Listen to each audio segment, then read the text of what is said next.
나는 오늘부터 경제기사를 읽기로 했다. 한국 국가채무는 407조 원, 1천조 원.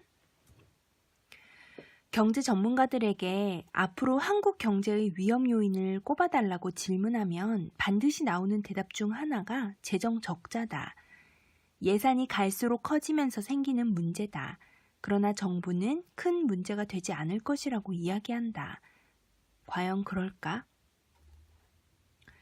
중앙정부의 국가 채무는 지난해 11월 말 현재 634조 2천억 원으로 전년 말에 비해 무려 42조 3천억 원 늘어난 상태다. 매 분기 말에 국채 상환이 이루어지는 점을 감안할 때 지난해 12월에도 일부 국채 상환이 이루어져 국가 채무가 다소 줄어들 수는 있지만 40조 원 안팎의 증가세를 지속했을 것으로 보인다. 지난해 추경 편성 당시 예측했던 국가 채무는 633조 5천억 원이었다. 헤럴드 경제 2018년 2월 13일. 재정 적자는 1년간 재정 지출에서 재정 수입을 뺀 것을 의미한다. 한국의 재정 상황을 보면 2015년 마이너스 38조 원, 2016년 마이너스 22.7조 원, 2017년 마이너스 18.5조 원 등으로 꾸준히 적자를 기록하고 있다.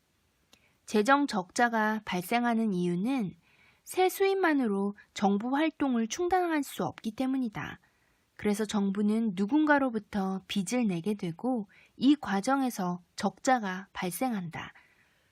정부는 크게 두 가지 형태로 빚을 낸다. 첫째, 채권 발행이다.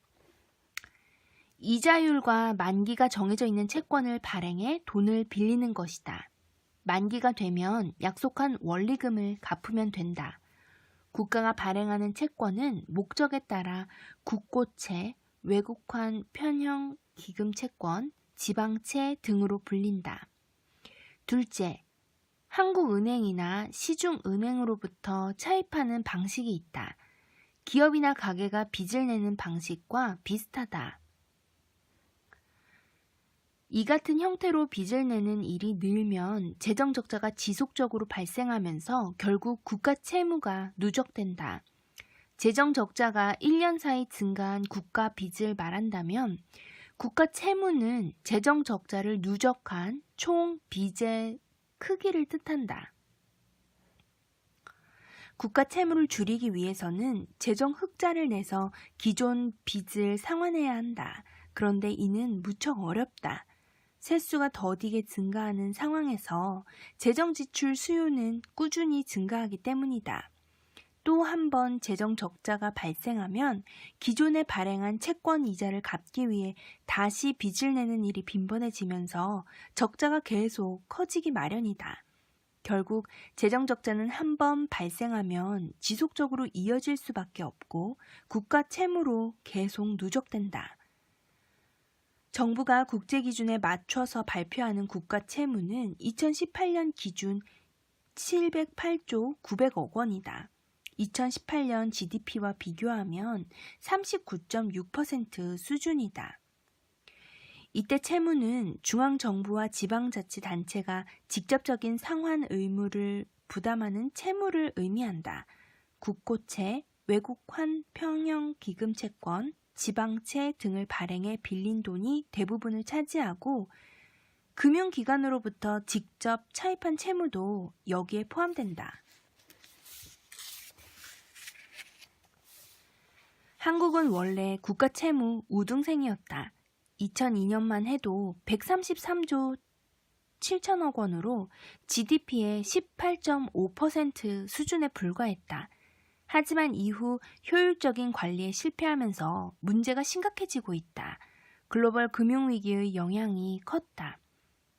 2009년 당초 24조 8천억 원의 적자가 예상되었으나 경기 회복을 위한 재정 지출을 늘리면서 실제 43조 원의 적자를 받고 349조 7천억 원을 기록할 것으로 예상했던 국가 채무는 366조 원에 이르렀다.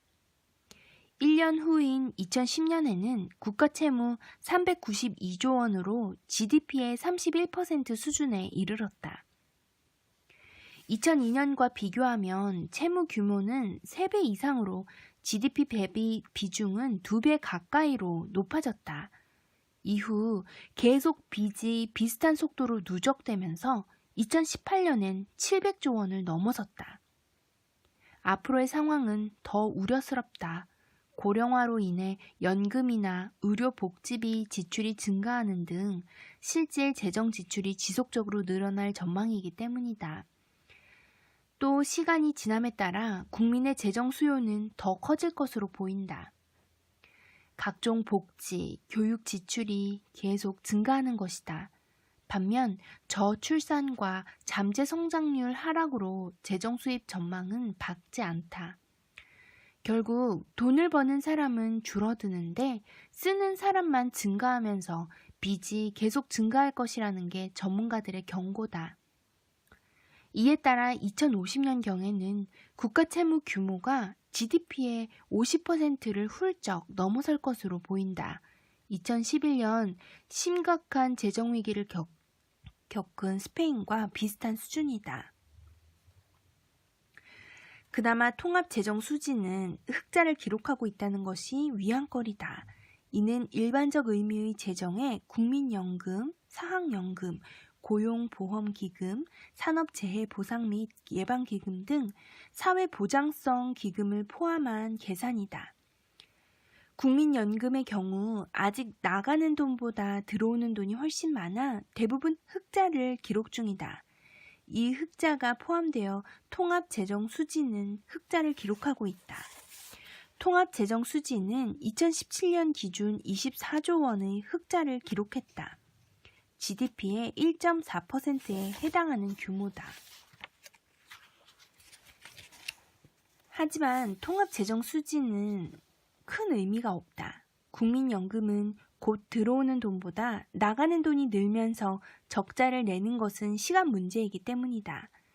또 심각한 경기 불황이 발생하면 통합재정 수지도 적자를 기록할 수 있다. 2009년의 경우 17조 6천억 원의 적자를 냈다.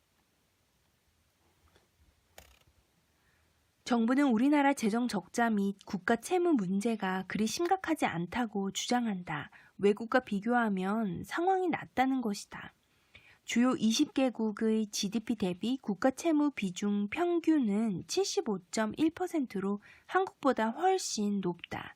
재정 위기를 겪고 있는 그리스 113%, 이탈리아 115%, 포르투갈 77% 등의 수치는 더 심각하고 오랜 불황을 재정 지출로 타개해온 일본은 무려 200%가 넘는다. 중앙정부 부채만 기준으로 하더라도 한국은 GDP 대비 29.1%로 OECD 국가 전체 평균 47.2%보다 18%포인트가량 낮다. 이를 근거로 정부는 한국의 국가채무 상황이 건전하다고 이야기한다. 실제로 글로벌 금융위기 극복 과정에서 한국은 다른 나라와 비교했을 때 국가 채무 상황에 여유가 있어 보다 많은 빚을 냈고 이 돈으로 경기를 진작시킬 수 있었다.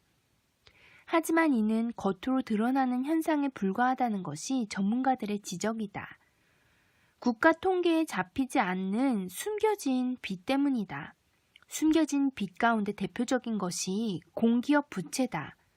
공기업 부채는 형식상 공기업의 부담일 뿐 국가가 진 빚이나 마찬가지다. 공기업이 망하면 국가 부담으로 돌아오기 때문이다. 정부는 통계상 국가 채무가 급증하는 것을 막기 위해 공공기관을 통해 자금을 조달하는 경우가 많다. 원래는 국가가 빚을 내서 해야 하는 공공사업을 공공기관에 맡기면서 공공기관이 채권을 발행해 재원을 조달하도록 하는 것이다.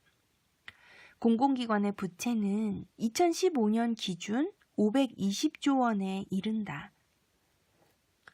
또 국민주택기금, 예금보험공사 등 공적 금융기관들도 채권을 발행해 자기 사업을 벌이는데 이들의 채무도 사실상 국가 부담이다. 예를 들어 국민주택기금은 생애 첫 주택대출 등 대출 사업을 벌이기 위해 채권을 발행해 돈을 모으는데 이를 기금이 갚지 못하면 결국 국가가 갚아야 한다. 정부가 직접 빌리지 않았더라도 정부가 지급을 보증하는 채무도 넓은 의미의 국가 채무에 포함된다. 예금보험공사가 금융기관 구조조정 용도로 발행한 예보채가 대표적인 경우다. 예보가 갚지 못하면 결국 정부가 갚아야 한다. 이 같은 숨겨진 빚과 공식 채무를 합한 국가 채무가 적게는 1천조 원, 많게는 2천조 원에 이를 것이라고 전문가들은 경고한다. 우리나라 GDP를 훌쩍 넘는 수준이다. 미국 재무장관을 지낸 루비니는 한국은 겉으로 나타나는 재정적자 수준이 낮지만 정부가 민간 기업과 은행을 위해 암묵적인 보증을 하는 부분이 많아 실질 채무 부담이 높다고 지적한 바 있다. 물론 빚만 강조할 필요는 없다. 공기업의 경우 부채 외에 자산도 갖고 있다. 최악의 상황을 가정하더라도 부채의 상당수는 자산을 팔아 갚을 수 있다. 여기에 다른 국가 채무 역시 모두가 국민 부담으로 돌아오는 것은 아니다. 2009년을 기준으로 조세 등 국민 부담으로 상환해야 할 적자성 채무는 전체 40.8%였고 담보 자산이 있는 채무 비중이 59.2%로 더 많았다. 그러나 이런 상황이 숨겨진 빚을 정당화하지는 못하므로 긴장감을 갖고 꾸준히 관리해야 한다. 악순환의 출발점, 국가 채무. 채권을 계속 찍어 국가 채무를 유지하면 되지 않느냐고 생각할 수도 있다. 다른 빚으로 기존 빚을 상환하는 것이다. 그러나 여기에는 한계가 있다. 채권 발행 물량이 계속 늘면 이자율이 급등하기 때문이다. 채권을 사줄 수 있는 사람은 한정되어 있는데 너도 나도 채권 발행에 나섰다고 하자. 이런 상황에서 내 채권이 바로 팔리게 하려면 남보다 많은 이자를 주는 수밖에 없다. 결국 채권 발행 물량 증가는 이자율 급등으로 이어진다. 이렇게 되면 국가가 이자 부담을 감당하지 못하는 것은 물론 애꿎은 기업들이 피해를 입을 수 있다.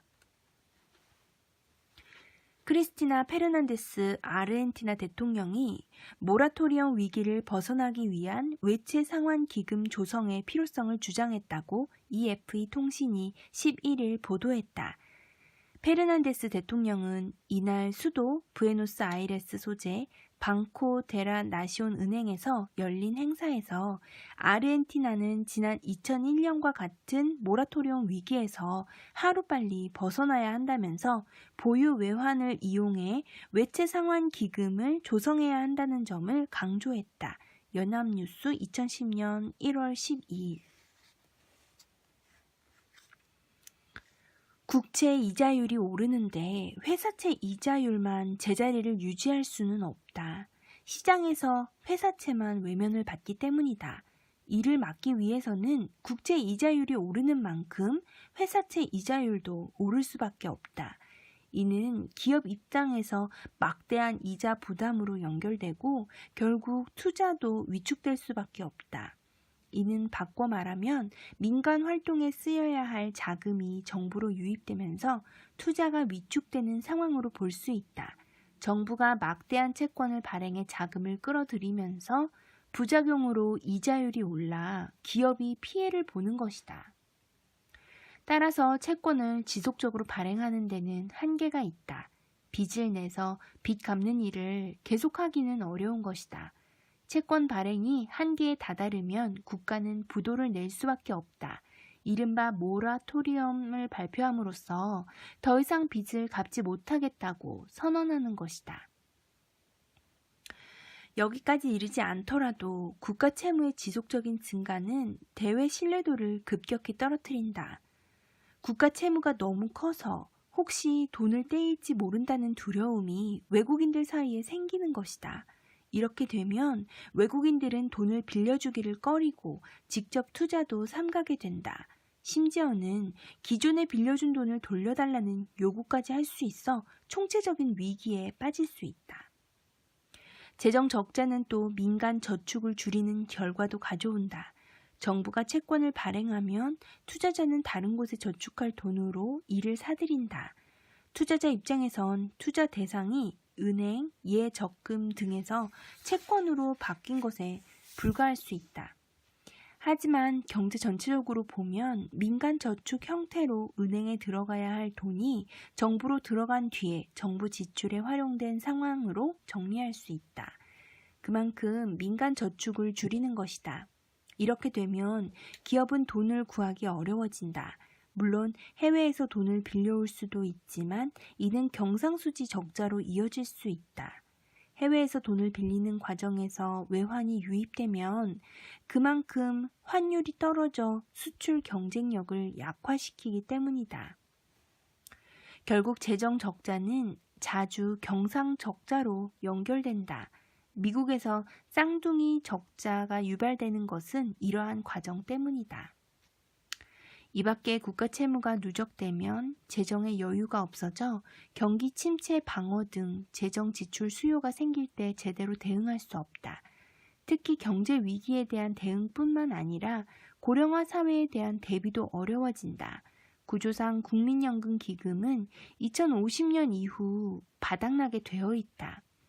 이렇게 되면 재정으로 메워줘야 하는데 국가 채무가 누적되면 이조차 어려워진다. 재정 적자는 궁극적으로 세 가지 결과를 낳는다. 첫째, 이자 부담으로 인해 장기적으로 재정 지출이 축소된다. 이는 결국 경제 주체들에게 큰 고통을 유발하는데 기존의 정부로부터 받던 혜택이 줄어들기 때문이다. 둘째, 강제적으로 세수가 확대된다. 채권을 찍어 채무를 갚기 어려워졌으니 정부가 세금 부과를 늘리는 것이다. 이 역시 큰 고통이다. 2011년 그리스 재정위기 당시 그리스 정부는 휘발유, 담배, 커피 등 닥치는 대로 상품에 붙는 세율을 인상시켰다. 셋째, 물가가 급등한다. 정부 지출을 줄이기 어렵고 세수를 늘리기도 어려우면 결국 돈을 찍어 갚는 방법밖에 없다. 이렇게 되면 시중 유동성이 크게 늘어 물가가 급등하게 된다. 2009년에 2억%라는 믿지 못할 물가 상승률을 기록한 짐바브웨 사례가 대표적이다. 물론 재정 적자가 발생하더라도 경제가 고도 성장을 계속하면 별 문제가 되지 않는다. 경제가 성장하면서 벌어들인 돈으로 빚을 갚으면 되기 때문이다. 이를 위해서는 경제 성장률이 채무 증가 속도보다 커야 한다. 이렇게 되면 재정 적자를 통해 경제를 성장시키는 선순환 구조가 가능하다. 하지만 이는 결코 쉬운 일이 아니다. 결국 국가 채무 부담은 국민 부담으로 돌아오기 마련이다. 특히 미래 세대의 부담으로 작용할 수 있다. 현재 세대가 덕을 보기 위해 낸 빚을 미래 세대가 세금을 더 내서 갚는 것이다. 재정 적자로 인해 현재 경기가 살아나면 장기적인 성장 기반이 형성됨으로써 미래 세대도 그 덕을 볼 수 있지만 그 효과는 제한적이다.